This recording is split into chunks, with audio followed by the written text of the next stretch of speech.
Kethril stood at the viewing port and watched the human ship grow larger. The vessel was called Valor's Edge, and it would be his prison for the next several months. He pressed his four-fingered hand against the cold glass and let out a long breath. This assignment felt like punishment, even if his commanders called it an honor. The Valorians were an old species. They had traveled between stars when humans were still living in caves and hitting each other with rocks. Kethril had spent 40 years becoming one of the finest soldiers his people had ever produced. He had medals. He had respect. He had earned his place among the elite, and now they were sending him to babysit primitives. The war against the Drath hegemony had forced strange alliances.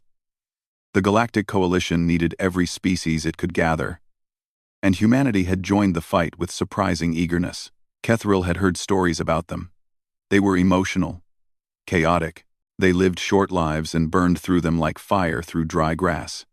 His fellow officers spoke of humans the way one might speak of dangerous animals.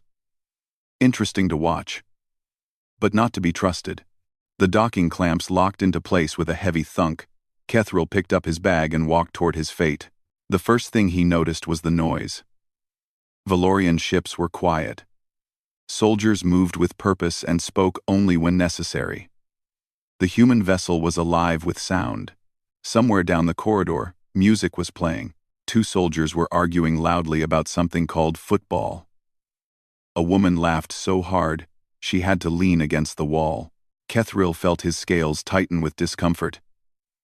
This was a warship.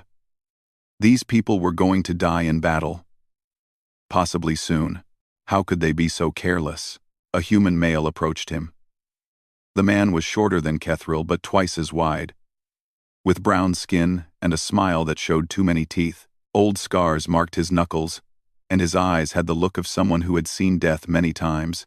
"You must be our Valorian," the man said. "I'm Sergeant Danny Cortez. Welcome aboard." Kethril gave a formal bow. "Lieutenant Kethril of the Valorian 3rd Fleet. I am assigned to observe and assist your unit." Danny's smile grew wider. "Observe and assist. I like that. Come on. Let me introduce you to the others." The squad was gathered in a common room that smelled of coffee and gun oil. Danny pointed to each member as he named them. Kyle Reese was a thin, pale man who sat perfectly still in the corner, cleaning a rifle that was nearly as long as he was tall. He looked up at Kethril with eyes that seemed to measure everything and give nothing back. Amy Brennan was the medic. She had red hair pulled back in a tight knot and freckles across her nose. She was humming a song while she organized medical supplies, and she waved at Kethril without stopping her work. Ben Torres was on the floor, surrounded by pieces of machinery that Kethril could not identify. He was talking to the parts in a low, gentle voice, as if they were pets. "Come on, baby," he muttered. "Work with me here." Kethril stood very still and tried to process what he was seeing. These were soldiers? They looked like children playing at war. Where was the discipline? Where was the focus? Danny seemed to read his thoughts. "Not what you expected?" "No," Kethril admitted. "It is not." Danny just laughed. "Give it time. We grow on people." The first week was difficult. Kethril wrote long reports to his commanders about everything he observed. The humans ate too much. They slept at strange hours. They spent their free time engaged in pointless activities like card games and storytelling. They touched each other constantly, clapping shoulders and punching arms and hugging for no apparent reason. Worst of all, they questioned orders. Kethril watched in horror as a young private argued with Danny about a patrol schedule. On a Valorian ship, such behavior would result in immediate punishment. Danny just listened, nodded, and adjusted the schedule.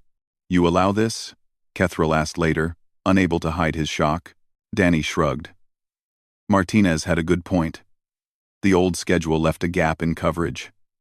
Why would I ignore good advice? Just because it came from someone with a lower rank? Kethril did not have an answer. The concept was alien to everything he had been taught. He requested a transfer. His commanders denied it. He was stuck. Then the distress call came. A supply convoy had been ambushed by Drath forces. 15 ships, carrying food, medicine, and ammunition to coalition forces on the front lines. The attack had been fast and brutal. Most ships were destroyed. 3 had been captured. Their crews taken prisoner. Kethril reviewed the tactical data. The Drath had superior numbers and a fortified position. A rescue attempt would be extremely dangerous, with a low probability of success. The logical choice was clear: write off the losses and conserve forces for winnable battles. He said as much to Danny. The sergeant stared at him for a long moment. Something changed in his eyes. The easy warmth faded, replaced by something harder. Something that made Kethril's scales prickle with sudden unease. "Those are our people out there," Danny said quietly. "The tactical situation is unfavorable. The probability of success is less than 30%. It would be wasteful to risk more lives for such poor odds." Danny stepped closer. He was shorter than Kethril, but somehow it did not feel that way. "Let me explain something to you. Those people on those ships have families. They have friends. They have people who love them and are waiting for them to come home. We do not leave our people behind. Ever. Not for odds. Not for tactics. Not for anything." He turned and walked toward the armory. "Suit up. We're going to get them back." Kethril watched the rest of the squad prepare for battle. Kyle checked his rifle with calm precision. Amy packed her medical kit, still humming. Ben kissed a small photograph and tucked it into his vest. They were going to die. They had to know they were going to die. The numbers did not lie, but they were going anyway.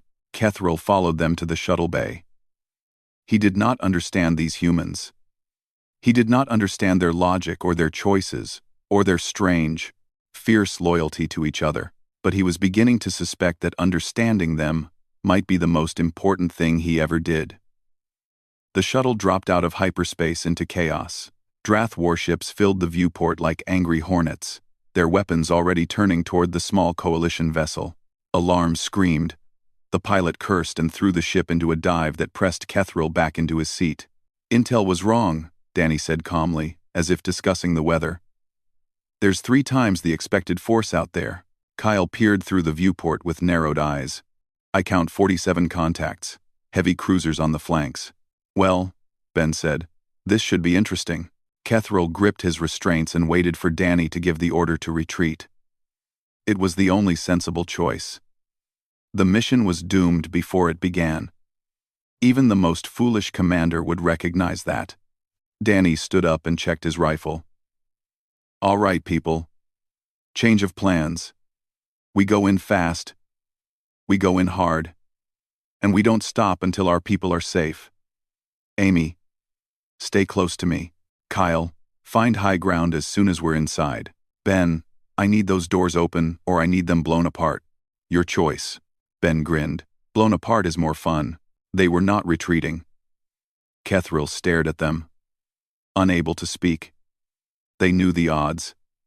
They had seen the same numbers he had. And they were going in anyway. The shuttle shook as it took fire. The pilot wove through the Drath formation with desperate skill, heading for the lead prison ship. Metal groaned. Something in the back exploded. Amy pressed a hand against the wall to steady herself and kept humming her song. They hit the prison ship hard enough to rattle Kethril's teeth. Ben was out of his seat before the shuttle stopped moving, slapping charges on the airlock door. The explosion filled the corridor with smoke and screaming metal. Danny was first through the breach. Kethril followed because he did not know what else to do. The Drath were waiting. They were tall creatures with gray skin and too many joints in their limbs. Their weapons spat green fire that burned through metal and flesh alike. 3 of them stood in the corridor, already aiming. Danny did not slow down. He fired twice, and 2 Drath fell. The 3rd swung a blade at his head. Danny ducked under it, grabbed the alien's arm, and broke it with a single sharp motion. The Drath screamed. Danny silenced it with his knife. It happened in less than 4 seconds. Kethril had trained for 40 years. He had won tournaments and earned honors. He had never seen anyone move like that. Danny fought like something out of the old stories, the ones that mothers told to frighten children. He was not graceful. He was not elegant. He was simply effective in a way that made Kethril's blood run cold. They pushed deeper into the ship. More Drath came. More Drath fell. Kyle found a position on an elevated walkway and became death itself. Each shot was perfect. Each shot found a target. He did not waste ammunition. He did not miss. He simply erased enemies from existence with mechanical calm. Amy stayed in the center of the group, her medical kit open and ready. When a Marine fell with a wound in his leg, she was there in seconds. Kethril heard her voice, steady and warm, talking the injured man through his pain while her hands worked to stop the bleeding. "You're okay, honey. I've got you. Just breathe for me. That's it. Good job." The Marine was back on his feet in 3 minutes, bandaged and armed. Ben worked on a sealed door that blocked their path to the prisoners. Drath fire screamed past him, close enough to burn his hair. He did not flinch. He kept working, talking to the door in that same gentle voice. "Come on, sweetheart. Open up for me. I know you want to." The door exploded inward. Ben whooped with joy. They found the prisoners in a large holding cell. 17 humans and 3 Valorians. Beaten and starving but alive. Kethril saw relief flood their faces, followed by something else. Hope. These people had given up. They had thought they were going to die in this place. And then Danny Cortez kicked down the door. "Coalition rescue," Danny announced. "Everybody who can walk, grab a weapon. Everybody who can't, stay close to the medic. We're going home."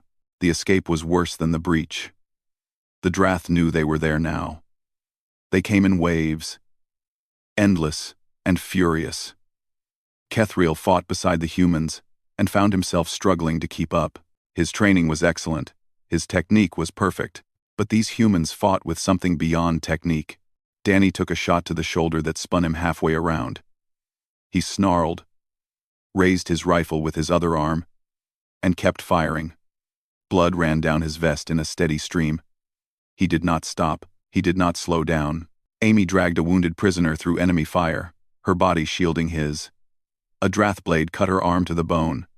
She screamed, but she did not let go. She got him to cover, bandaged her own wound with her teeth and one hand, and went back for the next one. Ben ran out of ammunition and picked up a broken piece of machinery. He used it as a club, swinging with wild abandon, laughing like a madman while Drath fell around him. They reached the shuttle.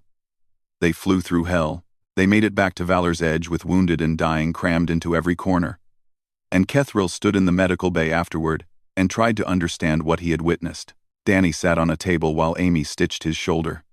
He was pale from blood loss, shaking with exhaustion. But he was smiling. "Not bad for 30% odds," he said. Kethril approached him slowly. "Why?" Danny looked up. "Why what? Why did you do this?" The risk was too great. The logical choice was to retreat and preserve your forces for a winnable battle. You knew this. You went anyway. Why? Danny was quiet for a moment. Amy finished her stitching and moved away, giving them space. "You really don't get it, do you?" Danny asked softly. "No, I do not." Danny leaned forward. "Those people in that cell were ours. They were part of us. They trusted us to come for them. And we did. That's what it means to be human. We don't leave our people behind. Not ever. Not for any reason. Even if it means your own death, even then." Kethril stood there for a long time after Danny left. He thought about his training, about his culture, about everything he had been taught. Valorians valued logic above all. They made decisions based on probability and efficiency. They did not risk many to save few. But looking at the rescued prisoners, looking at the gratitude and love in their eyes, Kethril wondered if perhaps his people had missed something important. That night, he did not write a report. He lay in his bunk and stared at the ceiling and listened to the humans celebrate their victory in the mess hall. He was beginning to understand that human emotion was not weakness. It was something else entirely. Something powerful. Something terrifying. And he wanted to know more. The fortress world burned beneath them as the dropship fell through the atmosphere. Kethril watched the fires spread across the dark surface and felt something cold settle in his stomach. This was going to be bad. He could sense it in his bones. 3 months had passed since the rescue mission. 3 months of fighting alongside Danny and his squad. 3 months of watching humans do impossible things and wondering how they survived long enough to become a spacefaring species. The Coalition had gathered its full strength for this assault. The Drath Fortress world was a key military position. Taking it would break the enemy's hold on 3 star systems. Losing it would cost thousands of lives. The dropship hit the ground hard, and Kethril was running before the doors finished opening. Fire and smoke filled the air. The sound of weapons was constant, a roar that never stopped. Bodies lay everywhere, Coalition and Drath alike. Danny led them through the chaos with grim determination. Kyle found a ruined building and climbed to the top, his rifle already singing. Amy moved through the wounded like a ghost, patching holes and saving lives. Ben rigged explosives and traps, turning the battlefield into a maze of death for any Drath who followed them. The first day was brutal. The second day was worse. By the third day, Kethril had stopped counting the dead. He saw things he would never forget. A young private named Chris Miller held a narrow corridor by himself while civilians fled through a back passage. The Drath came in waves, and Chris shot them down one by one. When his rifle failed, he used his pistol. When his pistol was empty, he used his knife. When his knife broke, he used his fists. Kethril arrived with reinforcements 40 minutes later. Chris was still standing. Barely. His body was a ruin of wounds and burns. Blood dripped from his fingers, but he was still standing, still fighting, still buying time for people he had never met. He died 2 hours later in Amy's arms. She wept while she worked, trying to save him, knowing she could not. And when it was over, she wiped her eyes, took a deep breath, and went to help the next patient. Kethril watched Kyle spend 18 hours motionless in a sniper position. No food, no water, no rest. Just waiting for a single shot that would eliminate the Drath commander coordinating the defense. The shot came at dawn on the 4th day. Kyle pulled the trigger, watched the target fall, and then collapsed from exhaustion. He was back in position 6 hours later. On the 3rd day, everything fell apart. Danny's squad pushed too far into enemy territory, chasing a group of Drath who had taken civilian hostages. They saved the hostages, but the Drath closed in behind them, cutting off their escape. They were surrounded. Ammunition was running low. No reinforcements were coming. The radio crackled with static, and Kethril heard the distant commander's voice giving them the news. Hold your position. Relief is 12 hours out. Good luck. 12 hours, against an army. Kethril looked at the humans around him. They were battered and bleeding. Their weapons were damaged. Their armor was cracked. By any reasonable measure, they were already dead. The Drath would overrun them within the hour. The humans started laughing. Kethril stared at them in confusion. Danny was grinning. Ben was making jokes. Amy hummed her song, the same one she always hummed, while she counted her remaining medical supplies. Kyle actually smiled, a rare and unsettling sight.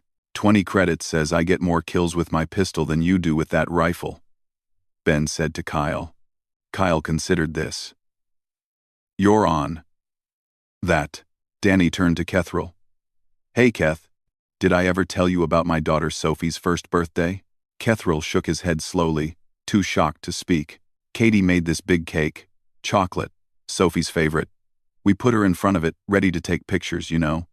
And this little girl, she just shoves her whole face into the cake, doesn't even use her hands, just face first.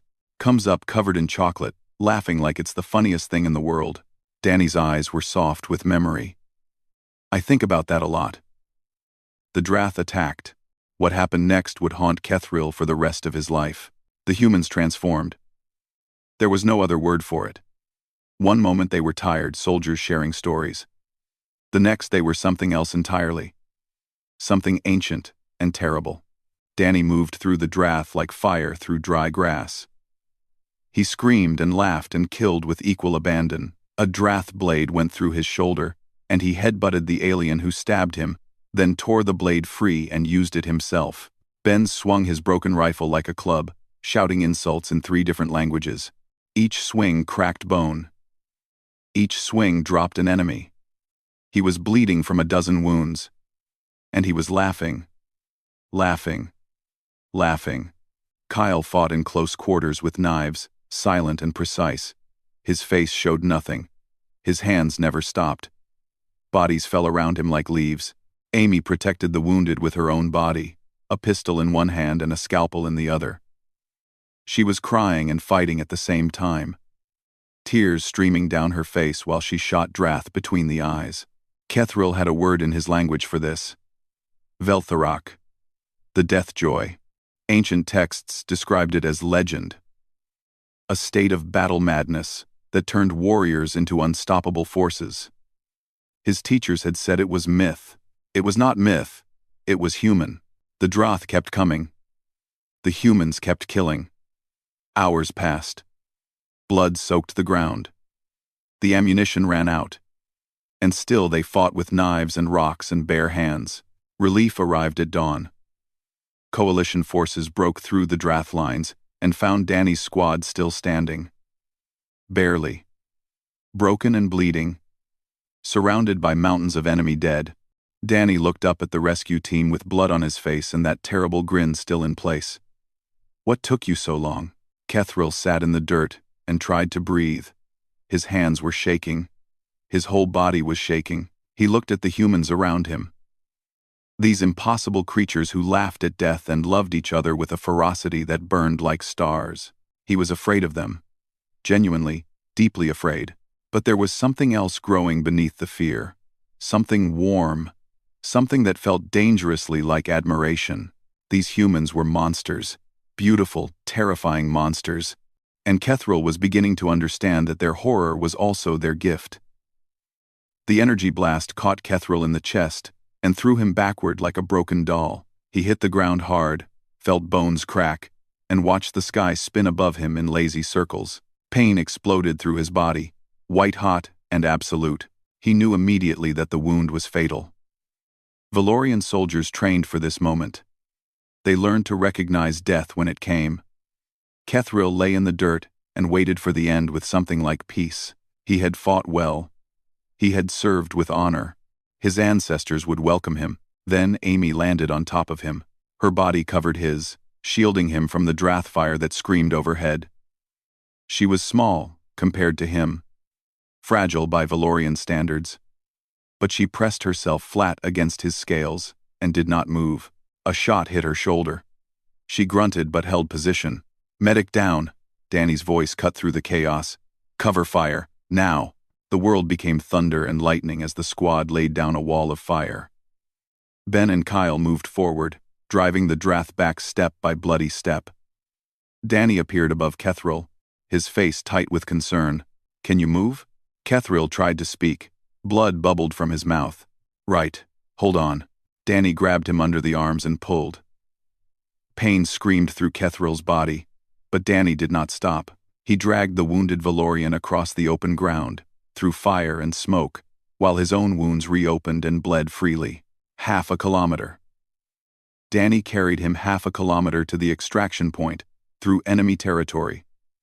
With Droth shooting at them every step of the way, Kethril passed out before they reached the shuttle. His last sight was Danny's face above him. Pale with exhaustion but still moving. Still fighting. Still refusing to give up. He woke in the medical bay of Valor's Edge. The lights were too bright. Everything hurt. Amy sat beside his bed, her shoulder wrapped in bandages, reading something on a datapad. She looked up and smiled. Hey there, sleeping beauty. How do you feel? Confused, Kethril managed to say. That's normal. You lost a lot of blood. Well, whatever passes for blood in you guys. The doctors had to improvise a bit. Kethril turned his head slowly. The movement sent pain shooting through his chest, but he needed to see. Danny was in the bed next to him, unconscious, covered in bandages. Ben sat in a chair nearby, asleep with his head hanging backward. Kyle stood by the window, staring at nothing, his eyes distant. Why? Kethril asked. The question came out as barely a whisper. Amy tilted her head. Why what? I am not human. I am not part of your squad. Not truly. By every logical measure, I was a liability. The mission should have continued without me. Why did you risk yourselves? Amy was quiet for a moment. She put down her datapad and leaned forward, her eyes serious. Do you remember what Danny said? After the rescue mission? About not leaving people behind? Yes. He meant you too, Keth. Your squad. You fight with us. You bleed with us. You're one of us. It doesn't matter what planet you come from. It doesn't matter what you look like. You're ours. And we protect what's ours. She patted his arm gently and went back to her reading. Kethriel lay in that bed for 3 weeks while his body healed. He had a lot of time to think. Too much time. The thoughts kept circling back to the same questions. He requested access to human historical archives. The doctors were happy to provide it. They probably thought he was just bored. They did not realize he was trying to solve a puzzle that had consumed his entire understanding of the universe. He read for hours every day. He learned about human history, the long, bloody story of a species that seemed determined to destroy itself. Wars without end. Atrocities that made his scales crawl. Cruelty on a scale that rivaled any species in the galaxy. Humans were capable of terrible evil. The records proved that beyond any doubt. But the records showed something else too. He read about soldiers who threw themselves on grenades to save their friends. About firefighters who ran into burning buildings while everyone else ran out. About ordinary people who stood against impossible odds simply because it was the right thing to do. He read about resistance movements, about small groups of humans who fought against tyranny even when victory was impossible. They knew they would die. They fought anyway. Not for logic. Not for efficiency. For something else entirely. He read about a human concept called sacrifice. Valorians understood sacrifice in theory. They knew that sometimes soldiers died for the greater good. But humans took it further. They sacrificed themselves for strangers, for principles, for ideas. They sacrificed themselves for love. That was the key, Kethriel realized. That was the answer to the puzzle. Humans were not weak because they felt emotions. They were terrifying because of what those emotions made them willing to do. A Valorian soldier fought because duty demanded it. A human soldier fought because they loved something enough to die for it. And that love, that burning, desperate love, made them capable of things that should have been impossible. Danny had carried Kethriel 1/2 kilometer through enemy fire because Kethriel was squad.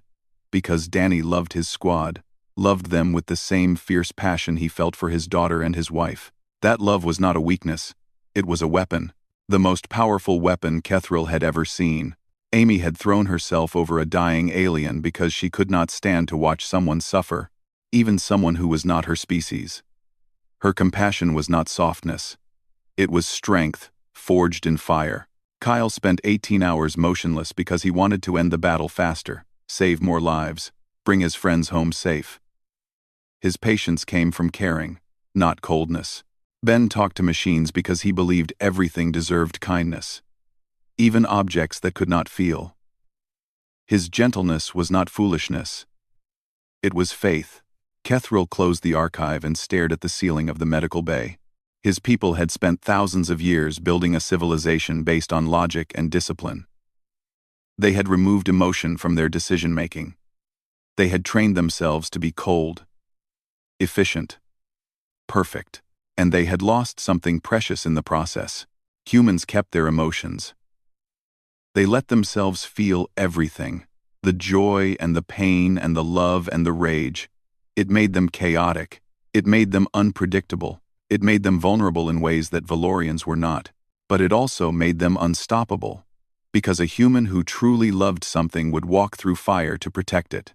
They would break their own bodies and burn their own souls, and never, ever give up. Kethriel understood now. He understood why his commanders had sent him here, not as punishment, but as education.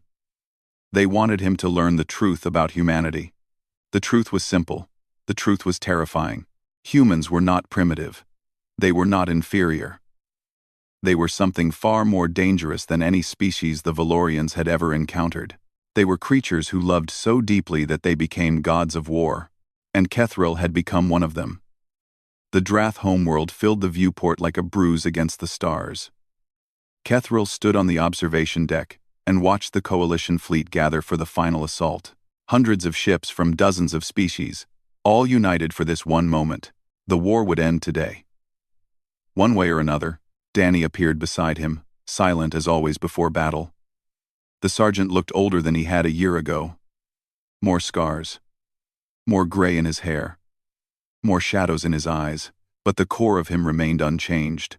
That burning determination, that fierce love. "You ready?" Danny asked. Kethril considered the question. A year ago, he would have answered with cold confidence. He would have listed his training, his experience, his weapons. Now he understood that readiness meant something different. "I am afraid," he admitted. Danny nodded. "Good. Fear keeps you sharp. It's the ones who aren't afraid that you have to worry about." They stood together in comfortable silence. Below them, soldiers prepared for the drop. Amy was checking her medical supplies one last time. Kyle was cleaning his rifle with that same mechanical precision. Ben was talking to a damaged drone, coaxing it back to life. "Danny," Kethril said, "if something happens today, I need to say this. If something happens, I want you to know that serving with you has been the greatest honor of my life. You taught me things that my people forgot thousands of years ago. You showed me what it truly means to be a warrior." Danny was quiet for a long moment. Then he reached out and gripped Kethril's shoulder, a human gesture of connection. "You're a good soldier, Keth. And a better friend. Whatever happens down there, remember that." The assault began at dawn. Dropships fell through the atmosphere like rain. The Drath threw everything they had at the invasion force. The sky burned with weapons fire. Ships exploded into clouds of debris. Thousands died in the first minutes. Danny's squad hit the ground in the middle of a firestorm. They pushed forward through streets, choked with rubble and bodies. Kyle found positions and eliminated targets. Ben opened doors and disabled defenses. Amy saved lives while death screamed all around her. Kethril fought beside them, no longer an observer but a true member of the squad. He moved as they moved. He thought as they thought. The cold logic of his training merged with something warmer, something human. They reached the central command center after 6 hours of continuous combat. The building was a fortress, defended by the elite of the Drath military. Taking it would break the enemy's command structure. The war would be over. Danny gathered the squad in the cover of a ruined wall. His face was grim. "This is it.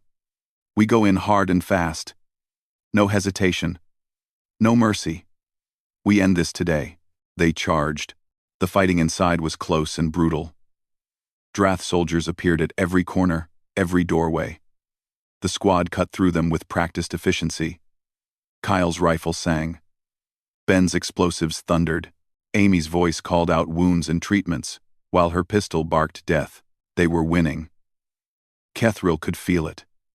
The Drath were falling back, their defense crumbling. Then Danny stumbled. Kethril turned in time to see the sergeant fall. A Drath blade protruded from his chest, buried deep between his ribs. The alien who had stabbed him was already dead, killed by Kyle's rifle, but the damage was done. "Danny!" Amy was there in seconds. Her hands moved with desperate speed, trying to stop the bleeding, trying to save him. But Kethril could see the truth in her eyes. Some wounds could not be healed. Danny looked up at them. His face was pale, his breathing shallow, but he was still smiling. That same impossible smile he always wore. "Keth," he whispered, "come here." Kethril knelt beside him. The battle raged around them, but it seemed distant now. Unimportant. "Tell Katie I love her," Danny said. "Tell Sophie that Daddy did good. Tell them I was thinking about them at the end. Promise me." "I promise." Danny's hand found Kethril's. The grip was weak but warm. "You're a good one, Keth. Don't forget what I taught you. Don't forget what it means to love." The light faded from his eyes. His grip went slack. Amy let out a sob, and pressed her face against his chest. Something broke inside Kethril.